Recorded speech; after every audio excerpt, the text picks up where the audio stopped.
బౌల్లో దోస పిండిలో 2 spoons of మైదా పిండి వేసుకోవాలి.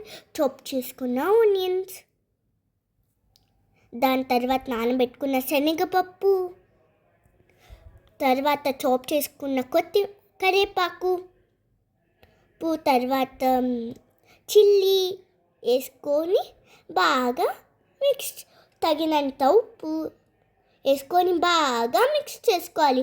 అది వడల పిండి కన్సిస్టెన్సీలో వచ్చేలాగా మిక్స్ చేసుకొని కాగే నూనెలో బోల్ షేప్లాగా వేసుకొని అవి రెడ్ కొద్దిసేపు వెయిట్ చేయాలి.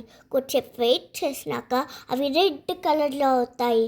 అప్పుడు వాటిని తీసి ఒక బౌల్లో టిష్యూ పేపర్ వేసుకొని ఆ పునుగుల్ని వేసుకుంటే వాటిని తీసుకొని సర్వ్ చేసుకొని కెచప్ పికిల్ వేసుకోవాలి. పునుగులు అండ్ మస్క్ మిలన్.